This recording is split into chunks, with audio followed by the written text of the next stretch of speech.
अस्सलाम वालेकुम। मैं उसई दलवी और आप देख रहे हैं प्रोग्राम मुकालमा। सिंध तास मुआहदे का यकतरफा भारतीय फैसला मुस्तरद।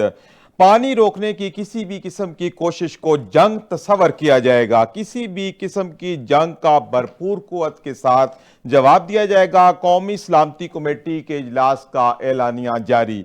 भारत का पाकिस्तान का भारतीय शहरियों को फौरी मुल्क छोड़ने का ऑर्डर दे दिया गया है। भारत के साथ हर किस्म की तिजारत को बंद कर दिया गया है।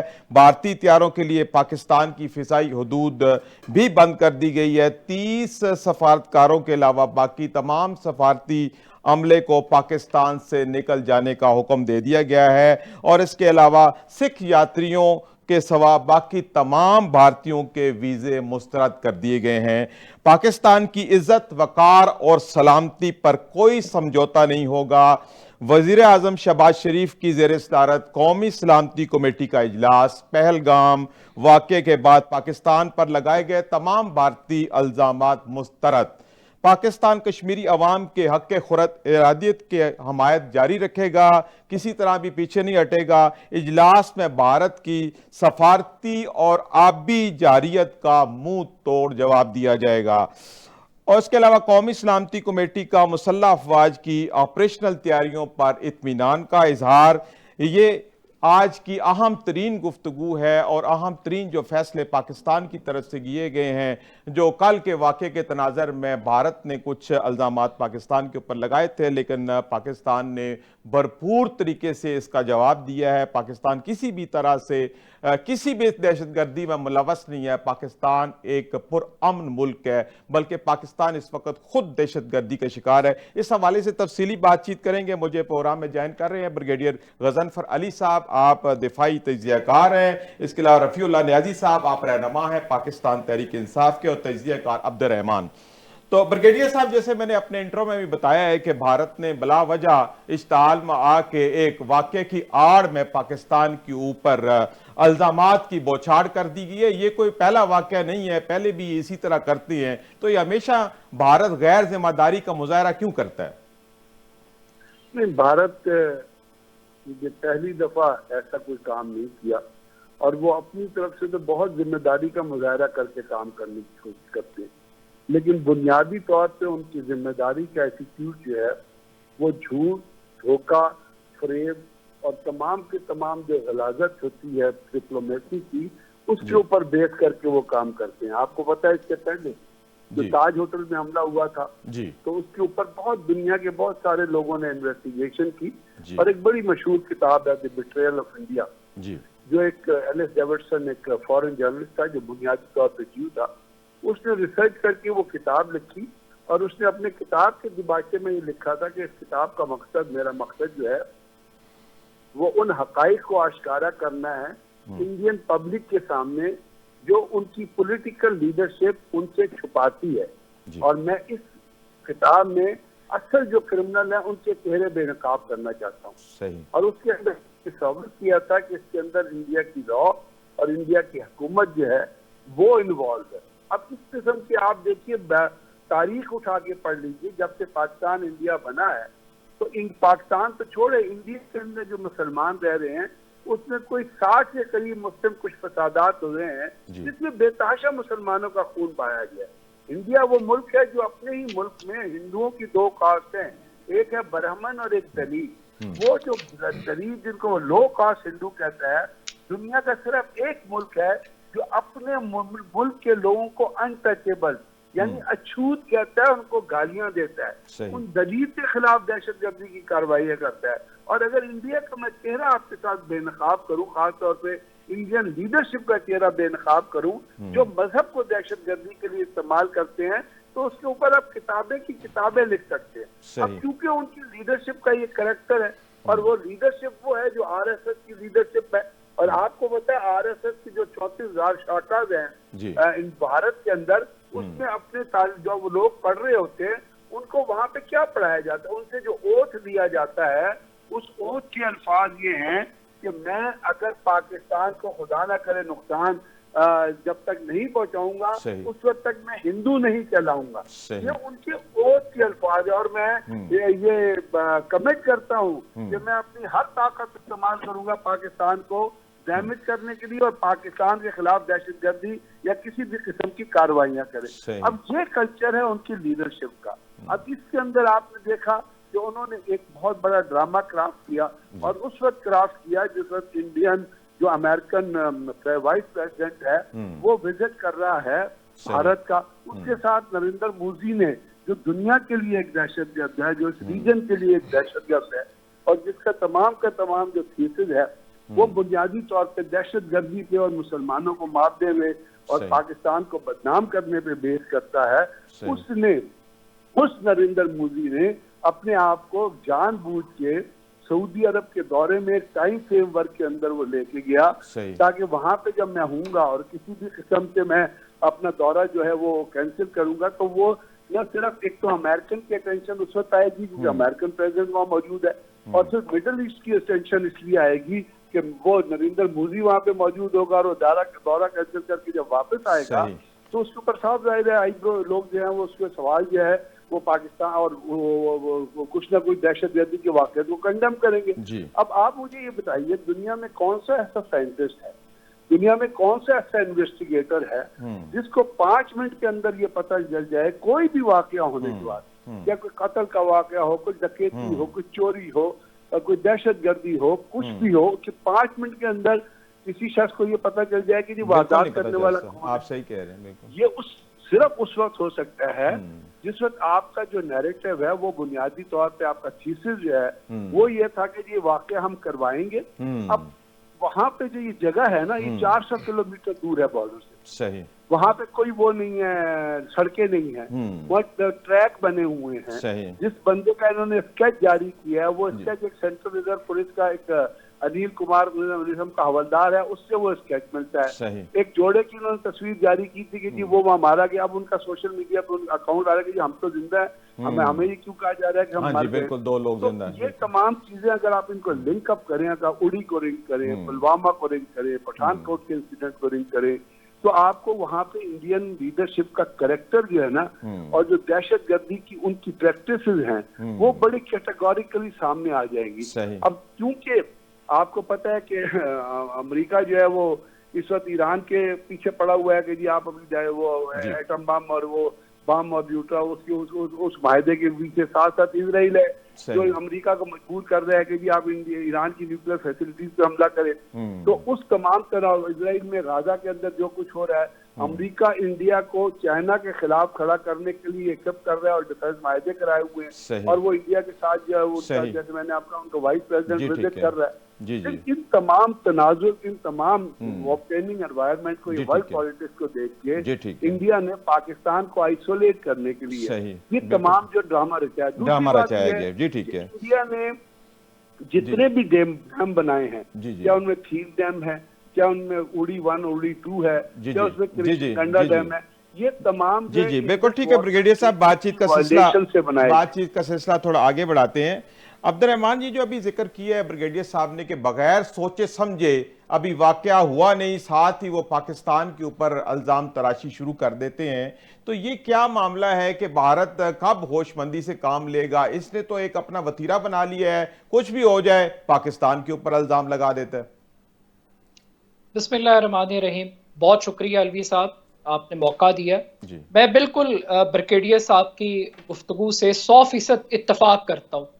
बुनियादी तौर पे ये पाकिस्तान की एक बदकिस्मती है कि पाकिस्तान को एक नॉर्मल हमसाया नहीं मिला, एक दुश्मन मिला है हमसाये के तौर पर, और एक माइंडसेट है, एक मेंटालिटी है, पाकिस्तान दुश्मनी वहां पे सरायत कर चुकी है।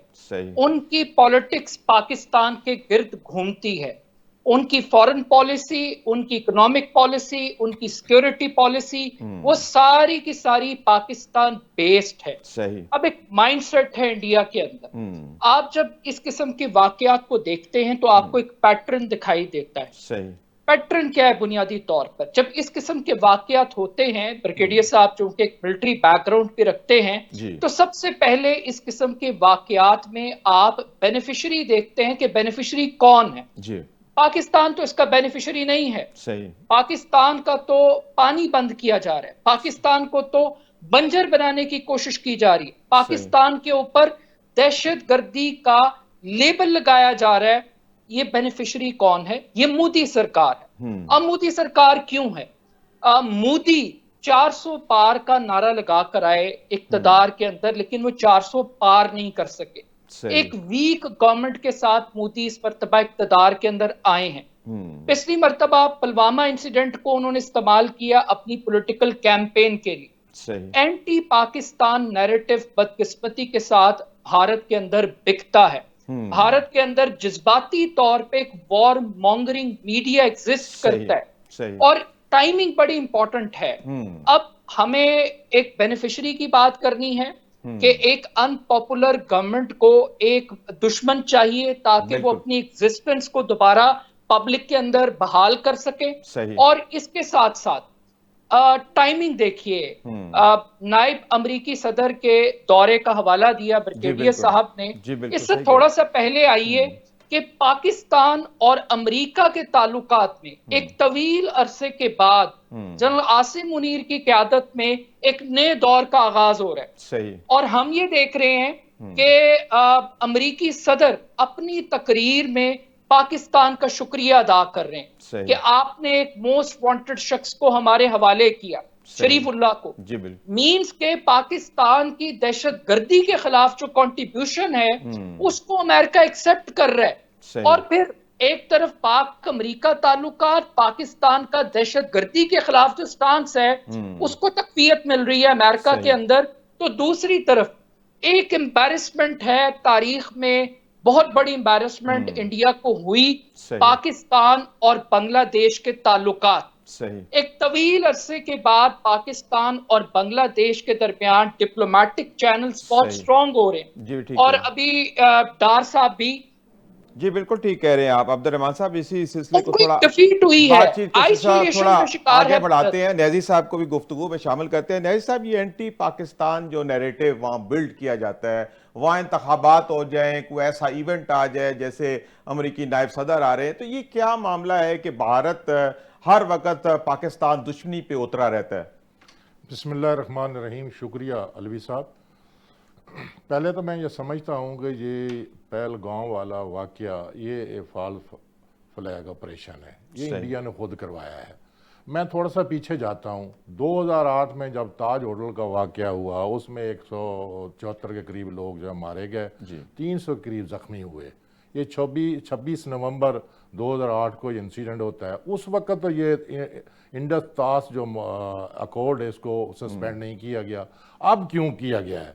उसके पीछे बुनियादी वजह यह है कि देखें, आर्टिकल नंबर 370 जब अपलिफ्ट हुआ, यानी 5 अगस्त 2019 को, उसके बाद इंडिया ये चाहता है, मोदी ये चाहता है कि मैं जो मकबूजा कश्मीर है, जो ये जिसको जम्मू कश्मीर कहते हैं, वहाँ पे वो चाहते, उसने इसके 2 हिस्से कर दिए हैं। एक लद्दाख का एरिया, एक कश्मीर को जो है ना जम्मू कश्मीर अलहदा कर दिया। उसमें गालबन 20 डिस्ट्रिक्ट हैं और इसमें जो है ना लद्दाख और इसके साथ ये जो ग्लेशियर सियाचिन है उसको साथ इसको नत्थी किया गया है। सही। अब मोदी ये चाहता है कि मैं वहाँ पे, चूंकि वहाँ पे जो मेरी जो मालूमात उसके मुताबिक 68.5% जो है वहाँ पे मुस्लिम कम्युनिटी है कश्मीर के अंदर, 28% जो वो हिंदू और दूसरे लोग हैं। अच्छा, अब मोदी ये चाहता है कि वहाँ पे मैं इंडियन, हालांकि ये अगर हम आर्टिकल 370 को अगर आप रीड करें तो उसमें ये था, उस वक्त ये बात उसमें तय थी कि जम्मू कश्मीर का अपना आइन होगा और वहाँ की असम्बली खुद मुख्तार, यानी नीम खुद मुख्तार इलाका उसको तस्लीम किया गया था। अब ये उसको जो है ना एक बाकायदा सूबा बनाना चाहते हैं, बल्कि उसके 2 हिस्से करना चाहते हैं ताकि वहाँ पे हिंदू डोमिनेशन जो है ना वो उस पर ऊपर गालिब आ जाए। जहाँ तक ये देखें, पाकिस्तान और इंडिया के दरमियान तकरीबन छोटे बड़े मिलाकर 25 मुआहदे हुए हैं, जिसमें 5 जो है ना बड़े अहमियत के हामिल हैं, जिनमें से एक ये है इंडस तास मुआहदा है। आप देखें ये रेसिप्रोकल मुआहदा है, ये कॉन्ट्रैक्ट जो है ना ये एक तरफ ना बाईलेटरल है। सही। और इसमें देखें ये सिर्फ दो मुल्कों ने नहीं किया, इसको इसकी जो इसका ग्रंटर है वो वर्ल्ड बैंक है, इसका ग्रंटर दूसरी कुव्वतें हैं। अब हमें क्या करना चाहिए? बड़ा अच्छा आज अब जो नेशनल सिक्योरिटी काउंसिल ने अपना जो एलानिया जारी किया हम उसको सेकंड करते हैं, मगर ये क्या ये भी करते कि हमें SCO जो शंघाई कोऑपरेशन ऑर्गेनाइजेशन है, जो सार्क का जो मेंबर कंट्रीज है, उस फोरम पे भी जाके पाकिस्तान को अपने वफूद भेजने चाहिए और इंडिया की ये जो वाटर एग्रेशन है इसके खिलाफ जो है ना उनके इत्मीनान में लेना चाहिए। मैं ये समझता हूं कि जहां तक ये देखें, जब हमारी ट्रेन जो वहां पे वो किडनैप हुई तो उस वक्त ने मैं बिल्कुल ये बात आपकी खिदमत में अर्ज करना चाहता हूं कि हुकूमत ने, जबकि वो इंडिया उसमें मुलव्वस था, कल भूषण यहाँ से पकड़ा गया, उसका नेटवर्क अभी फंक्शन कर रहा है मुकम्मल, वो एरेडिकेट नहीं हुआ, मगर हुकूमत ने, रियासत ने ये मानना पड़ेगा उन्होंने गुरेज किया इंडिया को नॉमिनेट करने से। लेकिन आज जब वो वाकया फाल फ्लैग ऑपरेशन किया जा रहा है और जिस तरह ब्रिगेडियर साहब, जिस तरह अब्दुर्रहमान साहब फरमा रहे हैं कि वो बेनिफिशरी हैं, वो हमदर्दियां हासिल करना चाहते हैं, अमेरिका की करना चाहते हैं, लेकिन एक बात याद रखें, पाकिस्तान एक खुद मुख्तार कौम है, पाकिस्तानी कौम, और इंशाल्लाह हम हमारे अंदर एक जज्बा ईमानी है, हम उनका मुंह तोड़ जवाब देंगे। सही और इस फोरम को जो इंटरनेशनल मीडिया, मैं कहता अभी ICJ में नहीं जाना चाहिए, अभी दूसरे जो ऑप्शंस हैं उनके ऊपर जाना चाहिए। ये बिल्कुल ठीक है, SCO आपका पॉइंट ऑफ व्यू आ गया। अच्छा ब्रिगेडियर साहब, ये क्या भारत एकतरफा तौर पे सिंध तास मुआहदा खत्म कर सकता है? अगर नहीं कर सकता तो फिर इस तरह के ये दावे क्यों कर रहे हैं? कि आर्टिकल 4 है, उसकी क्लॉज 5 है सिंध ताज माहदे की। अच्छा, वो ये कहती है कि अगर कोई बाहमी डिस्प्यूट होगा, आपको पता है सिंध ताज माहदा पाकिस्तान, इंडिया और इंटरनेशनल बैंक ऑफ रिकंस्ट्रक्शन जो है ना, जो वर्ल्ड बैंक के अंडर आता है, उनके दरमियान ये हुआ था। सही। उसका आर्टिकल 4 और उसकी क्लॉज 5, आर्टिकल 5 और क्लॉज 5 आप उठा के पढ़े, वो ये बड़ा कैटेगोरिकली कहता है दरमियान में किसी भी किस्म का मसला आएगा तो आपका वो मसला जो है आपको वो आर्बिट्रेशन के जरिए तय करना होगा। ठीक है। अब आर्बिट्रेशन का मतलब क्या है कि एक तो ये भी कह सकते थे कि बाहमी बातचीत के जरिए तय करना पड़ेगा, इसका मतलब है आर्बिट्रेशन के लिए आपको इंटरनेशनल बैंक ऑफ रिकंस्ट्रक्शन या वर्ल्ड बैंक को दरमियान में लाना पड़ेगा मसाइल को हल करने के। सही। असल जो मकसद मैंने आपसे अर्ज किया ना, मैंने आपसे कहा कि इंडिया ने रावी पे थीम डैम बनाया, इंडिया ने कृष्ण गंगा डैम बनाया, जो कृष्ण गंगा रिवर जो ट्रिब्यूटरी है झेलम रिवर की, वो उसके ऊपर उन्होंने डैम बनाया। उसके बाद आपने देखा उन्होंने अपना उड़ी 1 और उड़ी 2 बनाया और झेलम के ऊपर बनाया। उसमें पानी उन्होंने जितना रोकना था उतना वो पानी रोक चुके हैं। ये भी याद रखिएगा कि ये जो माहिदा है ना, ये कोई इंटरनेशनल माहिदा नहीं है। असल में ये वर्ल्ड बैंक का जब कर्जे की सूरत थी तो उस वर्ल्ड क्लॉज आई थी कि जी आप जो है ये जो पानी रिवर के पानी है, ईस्टर्न रिवर और वेस्टर्न रिवर, इसको आप आपस में तकसीम करें, फिर हम आपको डैम के लिए कर्जा देंगे। उसके बाद क्या हुआ कि वो जो कर्जा पाकिस्तान को मिला उसकी ये एक एनेक्सचर उसका ये मौजूद है। तो बात यह है कि किसी भी तरीक़ेकार से अब ये बात तो आप याद रखिएगा कि दुनिया में अखलाकियात नाम पे कोई सियासत नहीं होती, मोरालिटी कोई स्टैंडर्ड नहीं है दुनिया में, सोशल कोई स्टैंडर्ड नहीं है दुनिया में, पॉलिटिकल कोई स्टैंडर्ड नहीं है दुनिया में। दुनिया में जो स्टैंडर्ड है वो है हेजेमनी, वो है बोल्ड एक्शन, वो है आपकी प्रोएक्टिव पॉलिसी, वो है कि आप किसी से दबे, आप अगर हाथ बांध के कहते रहेंगे जी हमें माफ कर दें जी, हम तो बड़े पुरअमन लोग हैं जी, हम तो आपसे दोस्ती, वो बात नहीं मानी जाएगी। सही बात वही होगी जो तुर्की ब तुर्की जवाब दिया जाएगा, जो ईंट का जवाब पत्थर से और पत्थर का जवाब जो है वो स्टील से दिया जाएगा। तब दुनिया, भारत का ये वतीरा है। इससे पहले उन्होंने 1948 में भी यही किया था, उस वक्त भी उन्होंने नहरों का पानी बंद किया था, अब भी उन्होंने ये पानी बंद करने की कोशिश की है।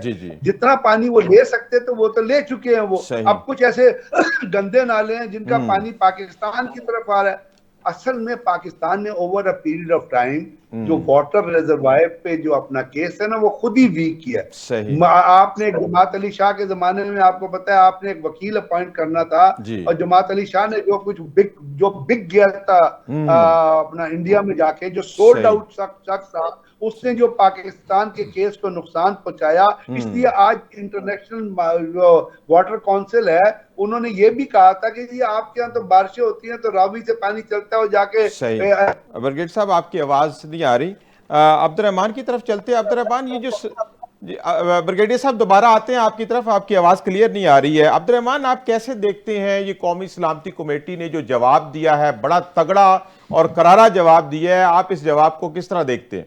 मेरा ख्याल है कि ये बड़ा पॉजिटिव, बड़ा बैलेंस किस्म का रिस्पॉन्स किया है और मेरा ख्याल है कि रिएक्ट नहीं किया, एक बड़ी जो अच्छी चीज की और एक डिफरेंस क्रिएट किया है कि हम जंग नहीं चाहते लेकिन अमन की ख्वाहिश को कमजोरी भी ना समझा जाए। सही। जिस तरीके से भारत जिस तरह रिएक्ट करेगा उसी हिसाब से उसको रिस्पॉन्स दिया जाएगा। सही। फॉर एग्जाम्पल सिख कम्युनिटी के लिए पाकिस्तान ने अपने दरवाजों को खुला रखा है। जी बिल्कुल। एक बहुत बारीक बात मैं कह रहा हूं कि इस वक्त दुनिया भर के अंदर जो सिख कम्युनिटी है जिस तरीके से वो मोदी के खिलाफ आवाज उठा रही है, खालिस्तान की मूवमेंट है और जो करतारपुर कॉरिडोर है और सिख कम्युनिटी के साथ पाकिस्तान की एंगेजमेंट है, मेरा ख्याल है कि पाकिस्तान ने बहुत बैलेंस और बड़ा रिस्पांस, बड़ा पॉजिटिव दिया है। लेकिन मैं ब्रिगेडियर साहब की बात को एक और पर्सपेक्टिव से सामने लाना चाहता हूं जी। ये बड़ी बदकिस्मती की बात है कि हम अपना केस उस तरीके से दुनिया के सामने पेश नहीं कर सके जिस तरीके से हमें करना चाहिए। सही। हम लोग इस्तेमाल कर रहे हैं आपी जाहिरियत, ये बड़ा डिप्लोमेटिक और सॉफ्ट वर्ड है, इसको आपकी दहशतगर्दी कहना चाहिए। और ये दहशतगर्दी सिंध तास मुआहिदा होने के बावजूद ये हो रही थी, ये जारी थी। ये सिर्फ ऐलान हुआ है परसों पाकिस्तान के लिए ऑफिशियली कि भाई हम आपका पानी बंद कर रहे हैं, हम वहां डैम तामीर कर रहे हैं। बगलियार डैम की कहानी सबको पता है। लेकिन दूसरी तरफ आप पाकिस्तान के अंदर जो पॉलिटिक्स हो रही है उसको भी जरा एनालिसिस कीजिए मोदी के होमवर्क को, कि उसने जो होमवर्क किया है वो पाकिस्तान पे कैसा है। मिसाल के तौर पे इस वक्त पाकिस्तान में सबसे बड़ी बहस ये चल रही है कि नहरें तामीर करनी है या नहीं करनी। जी बिल्कुल, बड़ा क्रिटिकल मामला चल रहा है, क्रिटिकल इशू है बिल्कुल। और उसके ऊपर एक बड़ी वाज़ेह डिवीजन है। हमने पहले कालाबाग डैम को मुतनाज़ा बनाया, आज हम इन 6 नहरों के ऊपर कंसेंसस नहीं डेवलप कर पा रहे। और उधर से मोदी आपको क्या पैगाम दे रहा है, वो उस जलती पे तेल का काम कर रहा है कि आपको कह रहा है कि आपको जो पानी मिल रहा था अब वो पानी भी नहीं मिलेगा। अब वो पानी नहीं देगा, वो क्यों नहीं देगा? क्योंकि वो आपकी जमीनों को बंजर करना चाहता है। भाई दुश्मन तो दुश्मनी करेगा, लेकिन आप क्या कर रहे हैं ये बहुत बड़ा सवाल है। मैं एक बात लिंक करना चाहता हूं कि इस वक्त अगर पानी आ भी जाए, जो इस वक्त एग्रीकल्चरल पॉलिसी है पंजाब के अंदर, जिस तरीके से किसान एहतजाज कर रहे हैं, क्या कल कोई गंदुम लगाएगा इस रेट के ऊपर? जो आप सही कह रहे हैं, बिल्कुल ये एक मामला वाकई चल रहा है। अब्दुर्रहमान यहाँ पे वक्त हुआ एक ब्रेक का, हम हाजिर होते हैं। ब्रेक के बाद फिर इसी मौजू के ऊपर हम गुफ्तगू का सिलसिला दोबारा शुरू करेंगे।